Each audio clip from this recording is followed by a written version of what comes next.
Who wants to see a library tour?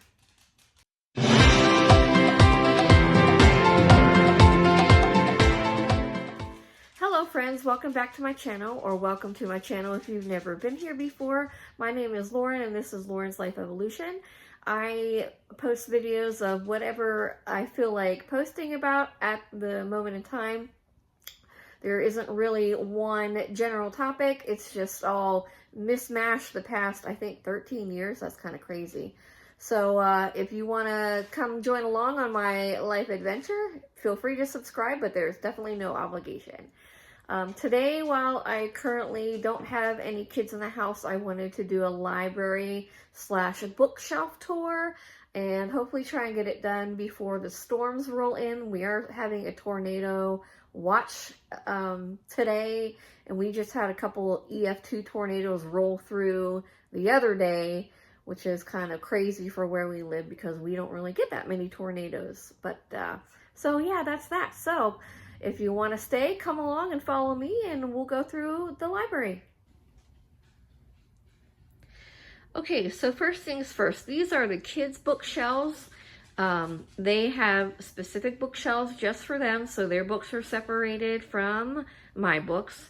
And this is the general overview. These were like really cheap bookshelves from Amazon, and actually the second one over here doesn't have the backing because when I was putting it together, my toddler decided to climb on the back of it and the whole thing split apart into like 3 sections. So it's just the shelves pushed up against the wall.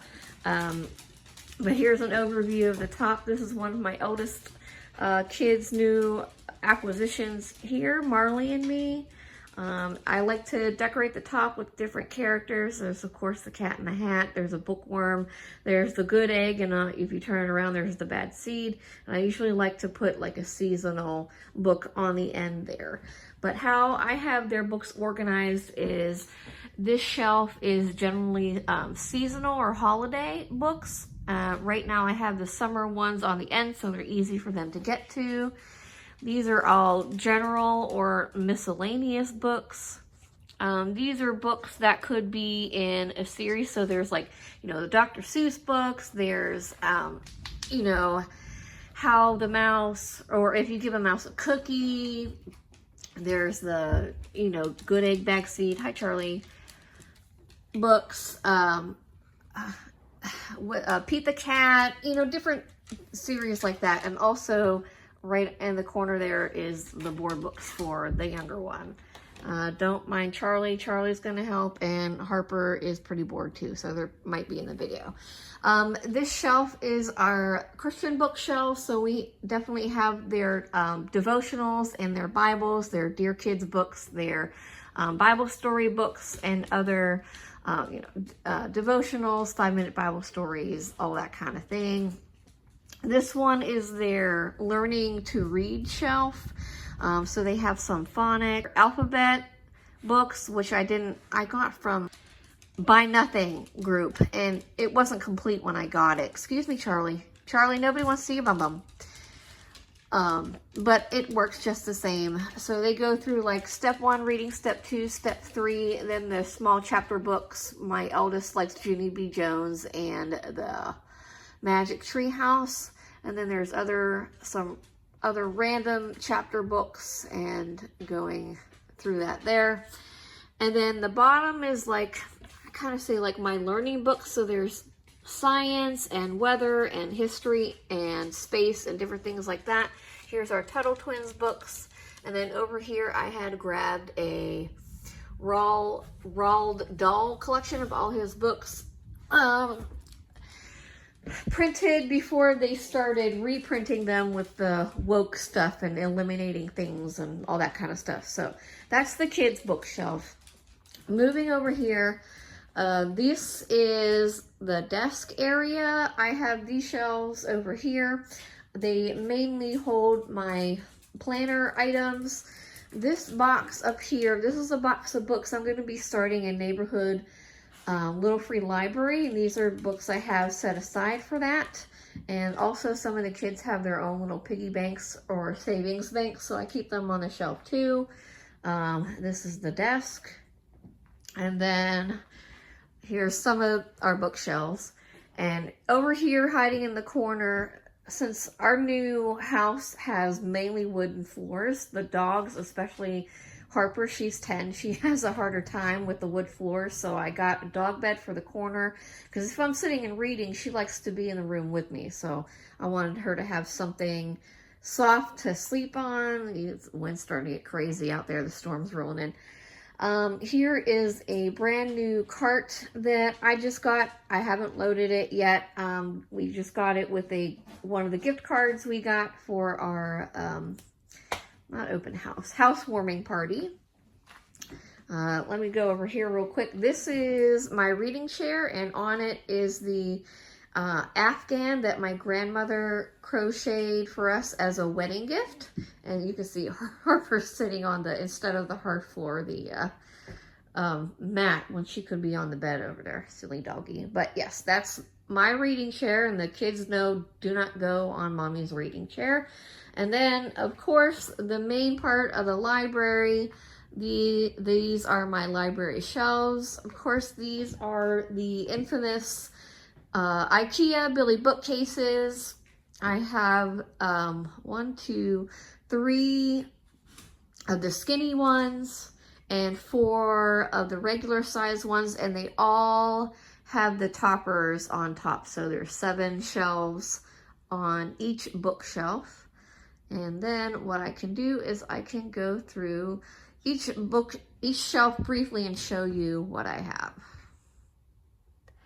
Okay, so this first top shelf here are, as you can see, the original early 90s Goosebumps books. This is what got me into reading when I was a kid. I remember being at the Scholastic Book Fair in like 3rd grade and getting my Goosebumps books, and then seeing like a 1st grader get a Goosebump book, and I was like to my friend, they can't read that, that's too scary for them. It's kind of funny. But anyway, unfortunately, these are not my original Goosebumps books.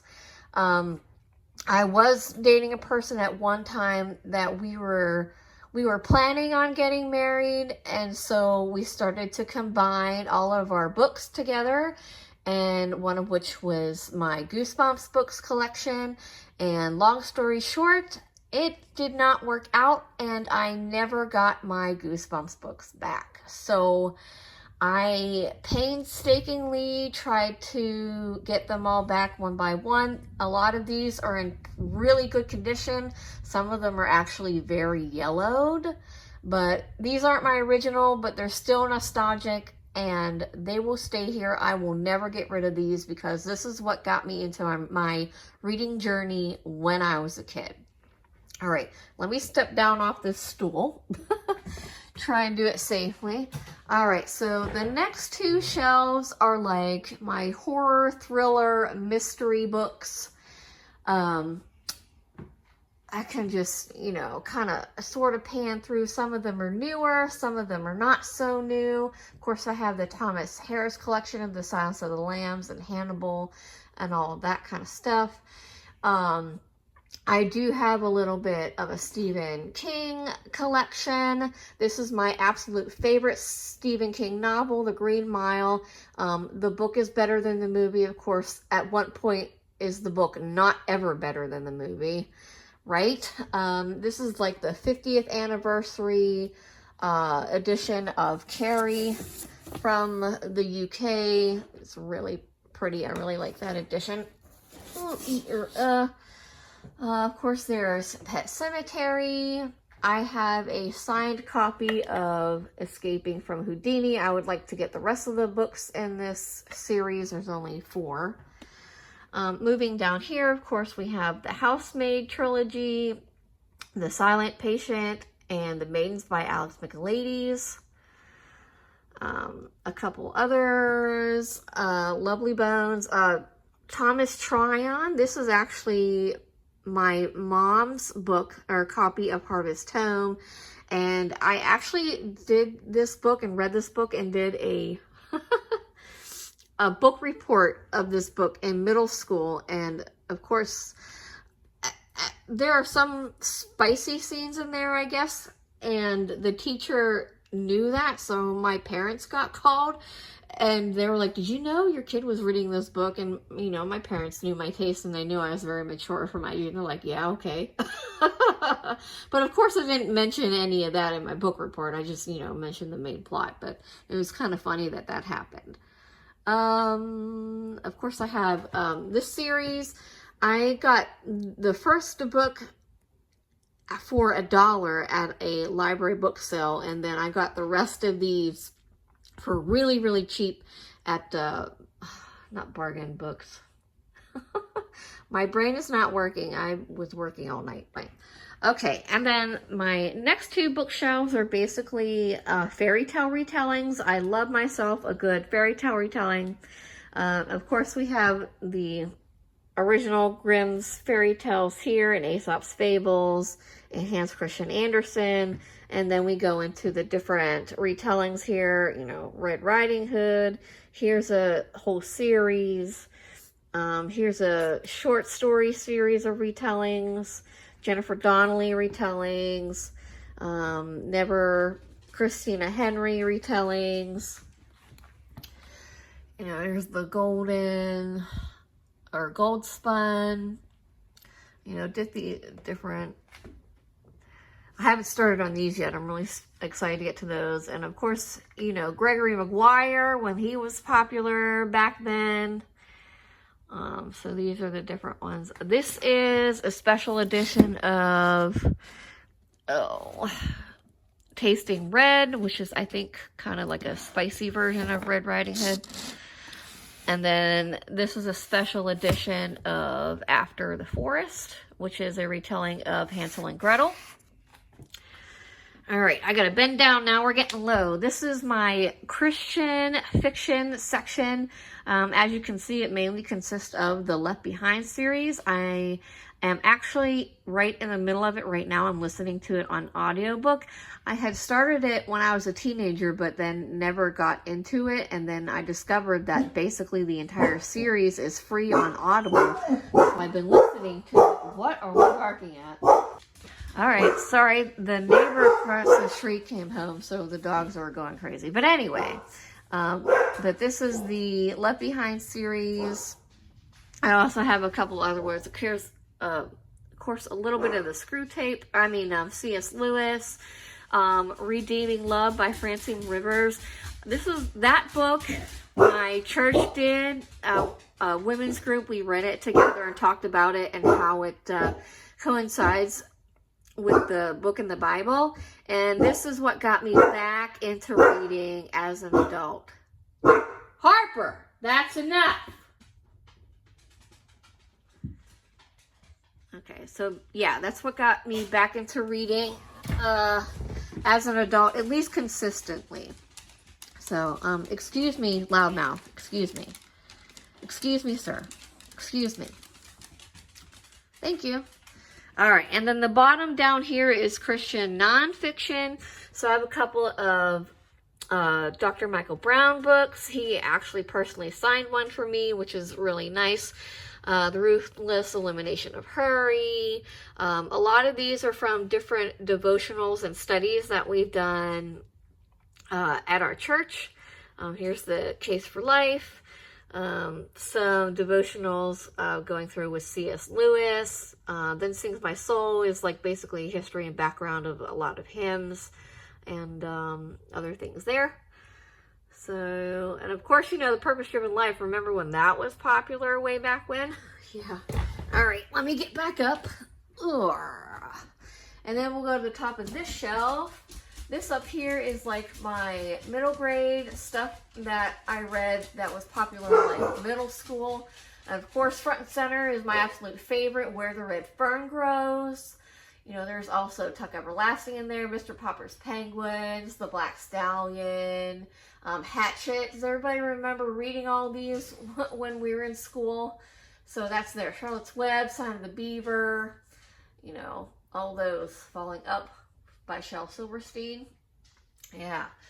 All right, and this is my Dan Brown shelf. So, you know, of course, his most famous Angels and Demons and the Da Vinci Code. So I have a couple other books of his, and he gets his own shelf. So those I think will be kept for a while.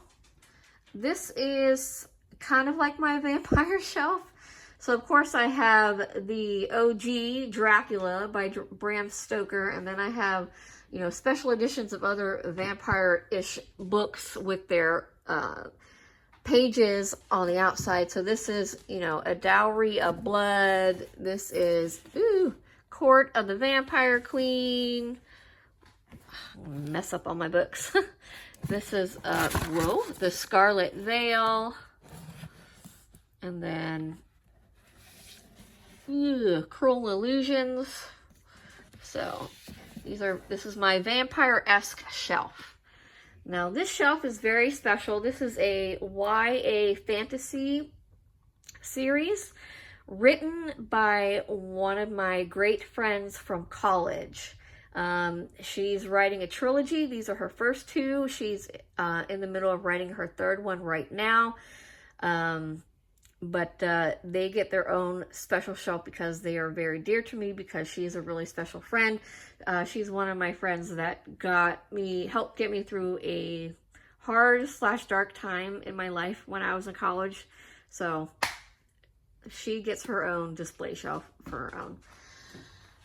This shelf is basically a marriage just marriage. Christian marriage books that have to deal with devotionals or just biblical views on marriage. And then this shelf here are my parenting books, mostly biblical views on parenting and things that we've done in our Pack and Pray small group at our church. And then this shelf has all of our, excuse me, Charlie. Thank you. This shelf has all of our different Bibles that we've had. I mean, I've had this Precious Moments Bible. I think it was given to me as a gift when I was born. We have our couples Bible, my nurse's Bible, just the different versions. That's my husband's Bible he's had since he was a kid. My 1-year Bible, you know, nurse's Bible. I think I said that already. But yes, these are all our different Bible collections. Not collections, but the ones that we use. Okay, this entire shelf is fantasy, whether it be adult or YA. I have a whole bookshelf full of fantasy. So you can see how it goes through here. If at some point you would like me to go through each book individually, I can try and do that for you. If you're in the book community, I'm sure you can tell, even though some of them are backwards, what book is what by the sprayed edges. So I'm not going to say too much here. Here's coming down to this shelf. And here I start my Cassandra Clare collections, series. I have pretty much all of the books in all of her series. And then, you know, here we go through the Stephanie Garber Caraval, Once Upon a Broken Heart.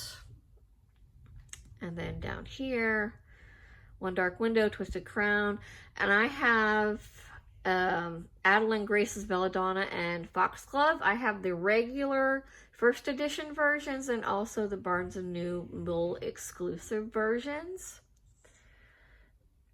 2 editions of Spice Road, 2 editions of A Fate Inked in Blood, Defy the Night trilogy. Here we go. And then here we go down to the Miss Sarah J. Maas, Throne of Glass books, ACOTAR, Crescent City, and of course I have the Barnes & Noble exclusive paperbacks of Crescent City, and I really hope they do the paperback version of House of Flame and Shadow, Night Circus, Powerless, and I have 2 different editions of Divine Rivals, of course the Fairy Loot and the regular. Got V.E. Schwab. Here's the bottom shelf. These are the UK editions of the Blood Heir trilogy. Of course, you know, Fourth Wing and Iron Flame. And then these two over here are my two, like, middle grade fantasy books that I got at, like, library sales. Okay, then up here, these are my special editions of all of Roald Dahl's works. These came from the UK, and these were specifically printed in the original text. So these have not been touched by the woke agenda trying to rewrite everything. These are mine to read in their original text as they were intended to read. So those are mine. And this is, of course, the Illumicrate special editions of, oh man, my brain is not working. I'm so sorry. And of course, these are the special editions of Savage Lands by Stacy Brown. Here's my book dragon. And here I have a mug full of all of my different bookmarks. And in the back, I have, a quote-unquote little savings bank, book savings bank. Here is my Mitch Albom shelf. All of my Mitch Albom books go on this shelf specifically. He gets his own shelf. Miss Mary Roach, who is my favorite nonfiction author, she gets her own shelf. And then this is my Pennsylvania / Pittsburgh shelf. We are originally from Pennsylvania in the Pittsburgh area, so anything, that has to deal with, the Pittsburgh area or Pennsylvania or anything like that, I do like to grab. So Steel City and Pittsburgh Rising are like novels based on Pittsburgh. Weird Pennsylvania, I have a couple. Here's a book about Troy Polamalu, and this is, a local celebrity Pittsburgh dad, Kurt Wooten. He has a book, so of course I had to get that. And then different, like, suburb Pittsburgh neighborhoods. There's McKeesport, there's Trafford. I have a book about Kennywood. And there's one about the H.J. Heinz Company. So, all things like that there. Alright, and then up here we start getting into romance. That's All of You, on the end, All of You Blake, Alone with You in the Ether. Those are 3, like, erotic retellings of different classics. Like Masquerade is like an erotic retelling of The Phantom of the Opera. Master was like erotic retelling of The Count of Monte Cristo, and so on and so forth. Sorry, I'm trying to do this, holding it up. Husbands, of course, I have the Magnolia Parks, the UK cover versions. I can't pull them out. This is on the top shelf, but I can't reach it. I'm not climbing back on the shelf. Anna Huang Twisted series. Anna Huang's other series. Abby Jimenez. I just finished this book just for the summer. This book is amazing. I love this book. Definitely a 5-star read for me. And then we go into Sophie Lark's Brutal Prince series. Here, I have a couple Christina Lauren, Laura Nowlin, Elsie Silver. I saved 2 Nicholas Sparks books. And then down here I have the Butcher and Blackbird. And then this is my author clock. I had ordered this on Kickstarter, I think September of 2021. And I just got it in the mail, I think last month. So it took like 2.5 years to get this. I think it's absolutely crazy. But it's finally here and it's really cool. Basically, you can set it to, mine's set to change every minute.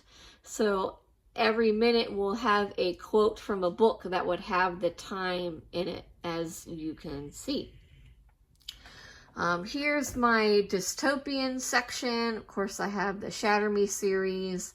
the Giver series, Station 11. So different dystopian type novels here. And then these last shelves are all the classics and retellings of classics. So basically starting here, you know, I have them in order of, alphabetical order by author. So, you know, Louisa May Alcott, Divine Comedy, in the Dante Club, which is a story about the Divine Comedy, Jane Austen, Ray Bradbury, complete works of Lewis Carroll, Heartless, which is kind of like a retelling of Alice in Wonderland, sort of. A really old copy of Don Quixote. And these leather-bound books are my Easton Press books. I had started to collect, you know, these leather-bound Easton Press books right before I got married, over 10 years ago. So that's what those are. We'll go down here. There's some Charles Dickens. And of course, here's A Christmas Carol. And then, you know, Mr. Dickens and his Carol. Definitely A Christmas Carol, something I read every year at Christmas. Count of Monte Cristo, Three Musketeers. Some of them include works that I read in college, As I Lay Dying,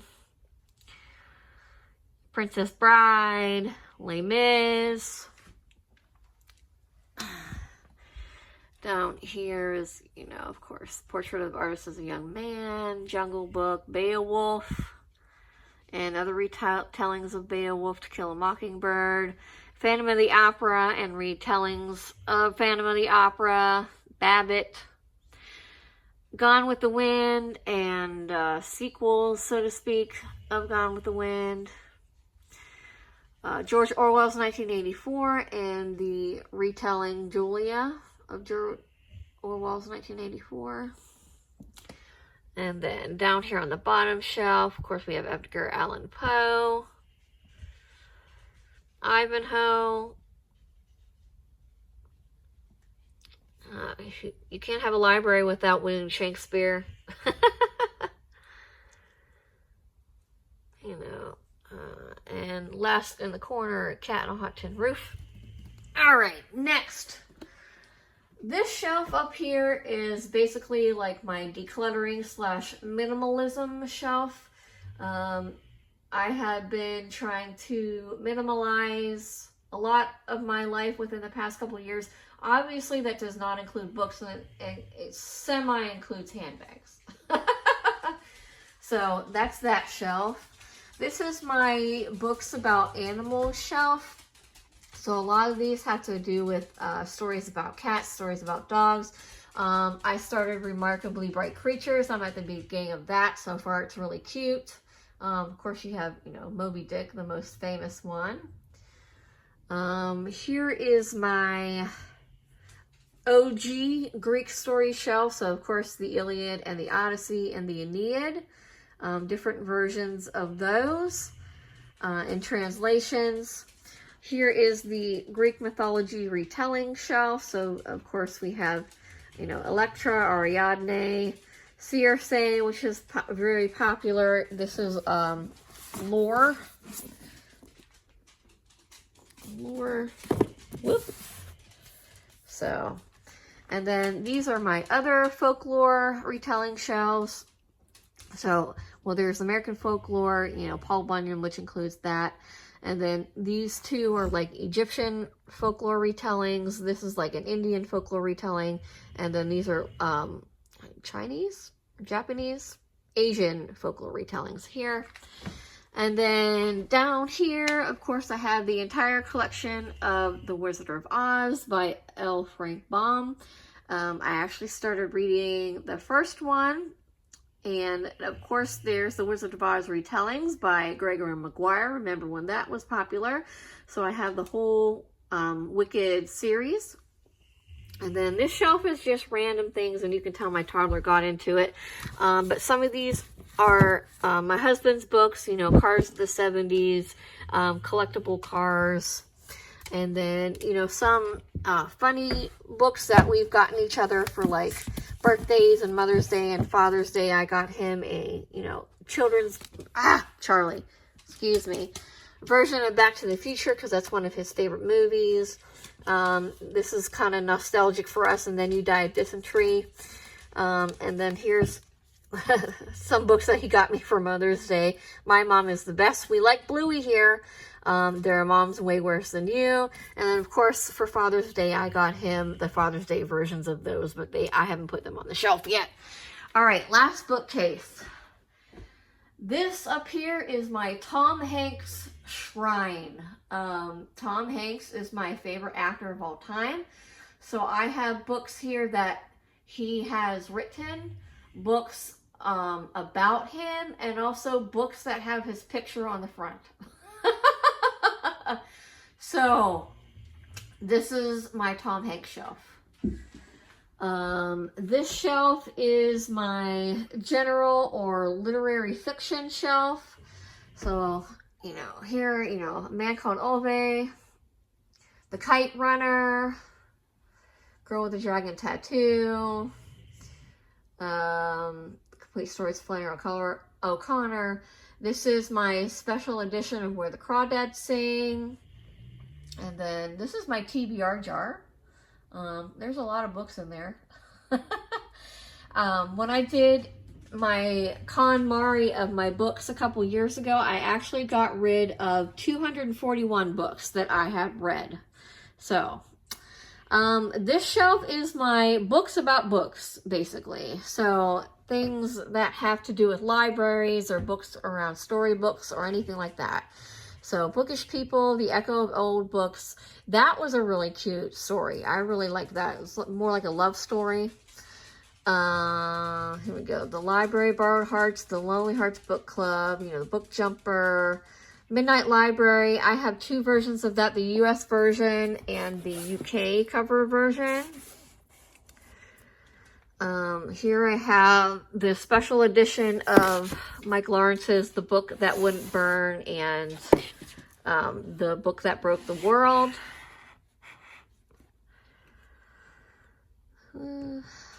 Messy Lives of Book People, Shelf Life. This is a new release. I just acquired this one that I had pre-ordered, I don't know, the end of last year. Banned Bookshop of Maggie Banks, The Last Chance Books, The Last Chance Library, Titanic Survivors Book Club, and The Lost Bookshop. Yep. All right, and then down here we go into my historical fiction, which is one of my favorite genres, actually, even though there's like 1.5 shelves. But here we go through here. Courting Mr. Lincoln, Surgeon's Daughter, Musician's Daughter, Kristen Hanna. Kristen Hanna is probably my favorite historical fiction author. She is definitely an auto buy because she is that good. Anytime she comes out with a new book, you know, automatically have to buy it. House of Lincoln, Rhapsody, Legacy, The Frozen River, Mayflower, Anne Rice's Out of Egypt, Anatomy Duology, The Nurse's Secret, The Help, another Thomas Tryon book, Lady, The Orphan Collector, and The Book Thief. And then these last two shelves down here is my nonfiction. Basically how I have it organized is, excuse me, Charlie, basically historical events in chronological order. So, you know, the Salem Witch Trials, the Titanic, the Holocaust, 9/11. And then it goes into biographies and autobiographies and memoirs. So I have Andrew Carnegie, Princess Diana, you know, different things there. Will Smith, Florence Nightingale. Then I go through, here's some just random ones, Kierkegaard, Either Or, Musicophilia, and then we go into like Jenny Lawson. Charlie is trying to play with me and I don't want to play right now. There's Glitter and Greed, about the Diamond Cartel, And then I go into like my nonfiction, like medical things. So I have, at one point in my life, I was really interested in being a forensic pathologist. So I have a lot of books about studying anatomy, the body farm, things like that, the history of surgery, of course, the knife man there. How, like, the history of studying anatomy. Here's the Song of the Cell, Mr. Mutter's Marvels. And then I go into, like, stories about, that people have told about dying and seeing heaven and then coming back. And then other random nonfiction, Atomic Habits, The Swedish Art of Aging Exuberantly. And other random nonfiction. Like on the end there is all of my essential oils. So, and there's Harper in her bed, and there's Charlie right here trying to play with me. So that's everything, guys. I hope you liked the tour of the library and the bookshelf tour. If you would like any explanations or further explanations of anything, or want to see a book more closely, or want to learn more about whatever I have, please let me know, and I'll try my best to do what I can. And thank you so much for watching, and I'll see you in my next video.